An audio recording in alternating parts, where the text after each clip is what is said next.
Bonjour à tous et bienvenue sur PEA et Dividende. On va continuer l'analyse graphique de Total. On va regarder les moyennes mobiles, les bandes de Bollinger, l'Ichimoku, le Supertrend, le RSI, le stochastique et le MACD, ainsi que nos supports et nos résistances pour voir comment on peut rentrer en position sur l'action. Donc pour rappel, moi j'étais sorti de Total sur les 38,20 €. J'attendais un retour ici sur l'ancienne résistance, donc qui est devenue support. Et j'ai raté le coche parce que je n'y croyais pas du tout. Je pensais qu'on allait consolider un petit peu plus, je comptais rentrer un petit peu plus bas, beh, tant pis, j'ai pas pu rentrer donc j'ai regardé les cours monter jusqu'aux 42 €. 42 € qui a été quand même un objectif, psychologique. On le voit ici avec cette bougie ici qui avait clôturé sur les 42 €, qui a ouvert quasiment sur le même niveau et là on est en train de consolider un petit peu en dessous. Donc la bougie du jour, elle est baissière par rapport à celle de lundi. On a ouvert en bas, on a ouvert en dessous du cours de clôture et on a clôturé aussi en dessous. Chose qui est peut-être positive, c'est que l'action a été rachetée, sur la fin de journée, donc elle a été descendue ici jusqu'aux 40,30 €. On est remonté pour clôturer à 40,80 €. Donc ce sera le seul point positif sur la bougie du jour qu'on a ici. On va regarder maintenant, donc ça là ici ce qu'on a c'est le gap, du mois de février ou du mois de mars de l'année dernière, sur les 43,55 € et 43,75 €. On avait un gap ici, qui est l'objectif des acheteurs, à moyen terme, à court moyen terme. L'objectif va être de venir combler ce gap-là déjà dans un premier temps. On va avoir aussi d'autres objectifs haussiers qu'on va pouvoir déterminer peut-être par la suite avec l'amplitude qu'on avait ici en dessous de cette zone de résistance qui sera reportée au-dessus. On verra ça tout à l'heure. Alors, les moyennes mobiles, on a la M7, la M20, la M50 et la M200. Donc elles sont toutes haussières. On a notre M200 là ici qui est en train... Alors on va dézoomer pour mieux voir. Voilà, on a notre M200 ici qui est en train de se retourner à la hausse gentiment. Notre M50 qui est ici, qui est reparti bel et bien à la hausse forcément. Notre M20 qui l'est tout autant, et la M7 qui était haussière, et on vient de clôturer donc cette fois en dessous de la M7. Donc on peut se dire que l'objectif va être de venir chercher ici du renfort sur la M20 pour essayer de continuer sur cette tendance haussière. Donc on aura une zone de soutien ici, donc il va falloir simuler la M20 de demain, voilà à peu près sur les 40 €. Donc on aura un peu de soutien là-dessus. La M50 qui va se retrouver donc petit à petit également au niveau de notre ancienne résistance sur les 37,65 €, 37,60 €, voire les 38 €. Donc voilà, toutes les moyennes mobiles sont haussières sauf la M7 qui commence à s'aplatir. Rien de bien méchant, et on va regarder maintenant ce que nous donnent les bandes de Bollinger. Alors on a notre bol inférieur qui est montante, notre bol supérieur qui est en train de s'aplatir, donc on n'est plus dans un canal haussier sur les bandes de Bollinger. On est en train ici de resserrer donc sur la volatilité, et on va avoir possibilité de venir chercher les bols inférieurs comme ceci. Donc pour l'instant on a touché ici les bols sup, on est venu chercher un contact de contact avec notre M7. Prochain objectif va être de venir chercher un contact avec notre M20. Sinon, les bandes de Bollinger sont haussières, rien à dire. On va regarder maintenant ce que nous dit l'Ichimoku. Alors ce qui s'est passé aujourd'hui, c'est qu'on est venu chercher ici notre... Hop, notre Tenkan sur les 40,58 €. Donc on est venu la chercher ici, on peut toujours venir chercher notre Kijun sur le niveau des 38,05 €. Pour l'instant on est venu chercher du soutien ici, on peut toujours repartir à la hausse car notre nuage est ascendant, donc dans une tendance haussière aussi également pour l'Ichimoku. Donc voilà, on est venu chercher un peu de soutien sur cette partie-là. Alors, on va regarder maintenant notre super trend, le super trend donc qui est haussier, qui a été cassé ici le 19 février à la hausse. On n'est jamais venu toucher notre ligne de trend une seule fois. Pour l'instant, notre ligne de trend se situe à peu près sur les 38,55 €. Donc voilà, pareil, on aurait une zone de soutien ici, on aurait une autre zone de soutien ici, notre ancienne zone de support, à savoir qu'on aurait notre M50. Donc là ici ça va être quand même un gros niveau à passer si jamais on consolide sur le titre total. Donc entre 38,50 € et 37,40 €, on a une marge de sécurité quand même pour ceux qui sont à l'achat sur le titre. Maintenant on va passer sur les indicateurs. Donc on a notre MACD qui est en train de marquer des histogrammes de plus en plus descendants, avec une courbe qui est quand même sur une extrémité haute et qui commence à vouloir venir chercher ici sa ligne de signal. Donc on est toujours quand même positif sur le MACD, mais attention au croisement qui pourrait éventuellement avoir lieu et qui donnerait un signe de consolidation. Et on va passer maintenant au stochastique. Alors le stochastique, lui, a déjà croisé son signal. On est toujours pourtant dans la zone de surachat. On n'a pas encore traversé ici la ligne de signal. Et on est toujours haussier avec le stochastique. Ici, le RSI, lui, a franchi la ligne des 70%. Donc sa zone de surachat est sortie. Donc on est sorti de la zone de surachat, pardon. Et on tend à venir rejoindre ici les signaux des 50%. Donc on a un RSI qui est en train de faiblir, hein. On a un stochastique qui pourrait éventuellement faiblir dès demain si on marquait une bougie ici rouge, qui marquerait le début d'une consolidation, et éventuellement ici sur le MACD. Donc tout ça est à surveiller, mais les indicateurs restent quand même haussiers. Donc maintenant on va regarder quels pourraient être nos objectifs, aussi bien pour les haussiers que pour les baissiers. Alors on va commencer par les objectifs haussiers, comme je vous disais tout à l'heure. On va essayer de regarder notre premier objectif après franchissement ici de cette zone de résistance qu'on a en orange.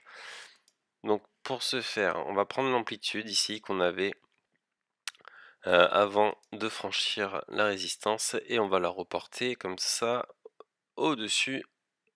Donc on l'avait franchi ici, hop. Donc ça c'était notre premier objectif haussier qui se trouvait ici sur les 42 €, et on voit qu'il a été atteint hier exactement. Donc c'est pour ça qu'on a une petite consolidation, c'est que le premier objectif haussier a été validé. On va regarder quel est notre deuxième objectif haussier. Et le deuxième, alors les diagonales qu'on a là, en fait, c'était juste pour marquer brièvement le drapeau, la formation drapeau qu'on avait ici. En fait, on avait une superbe hausse là, et on a travaillé, on a consolidé dans cette zone-là pour ensuite sortir par le haut. Et comme on est sorti par le haut, l'objectif, hop, de ce drapeau, donc là on reprend toute l'amplitude de la première hausse et on va la reporter, hop là, par delà le point, hop là, où on a cassé ce triangle, ce qui nous donne un objectif quand même assez ambitieux de 51,10 €. Donc voilà, on voit qu'on a quand même une marge de progression, on a toujours ce gap à venir combler là. Donc voilà, les objectifs haussiers, le premier que je mettrai pour l'instant dans un premier temps pour du court terme serait de venir, hop, combler ce gap là ici sur les 43,50 €. Donc on va regarder comment on peut rentrer en position là-dessus. On reprend nos bols, on va reprendre l'Ichimoku où on avait un point là, hop, de soutien, et on va reprendre aussi notre super trend. Notre M7 qui était là est descendante, on n'en a pas besoin. Donc voilà, pour les haussiers, alors ce qui serait bien, c'est de pouvoir quand même sécuriser la position. On va partir, hop,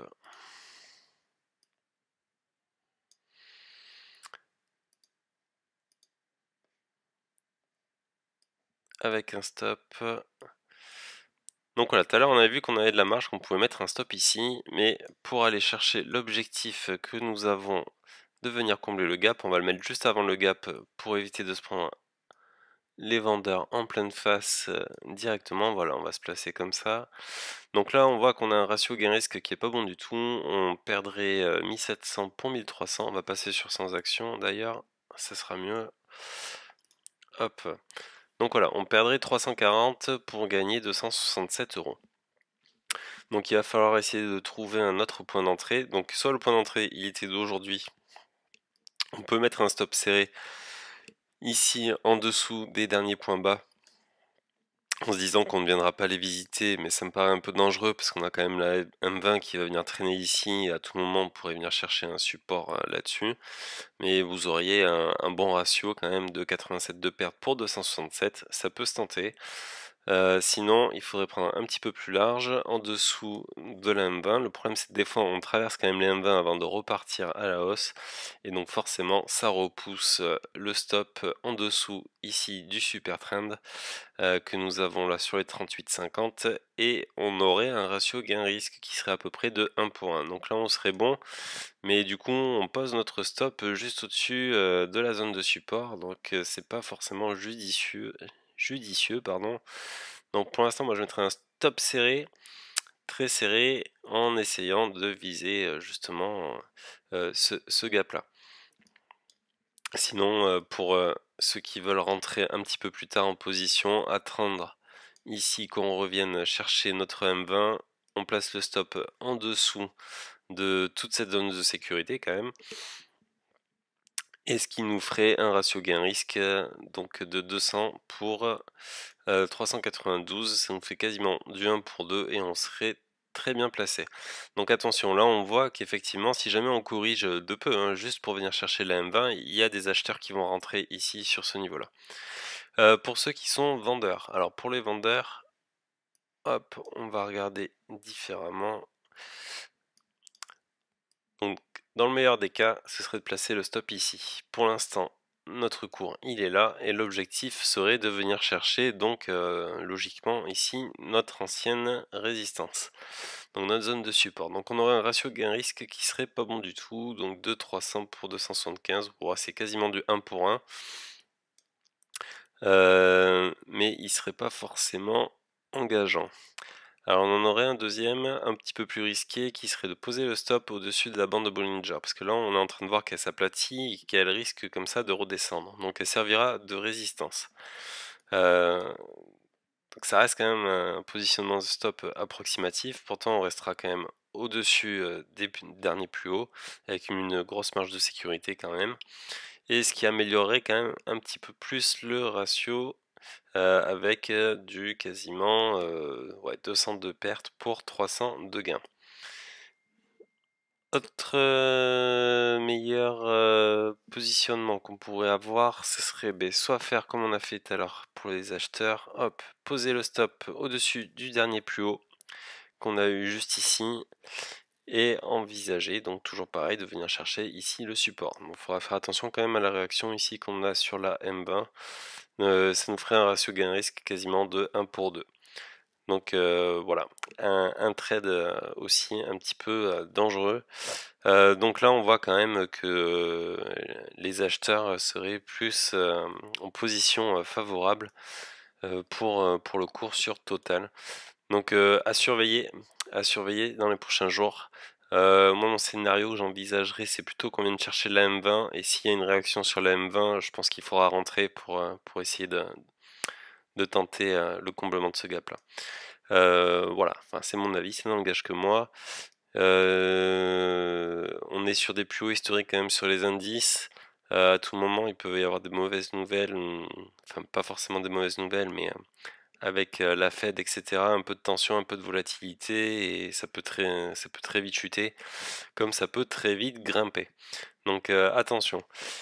Voilà, c'est tout pour cette analyse graphique sur Total. Je vous remercie de m'avoir suivi. Vous pouvez partager, liker, commenter cette vidéo et je vous retrouve très vite dans une prochaine analyse. À bientôt, merci.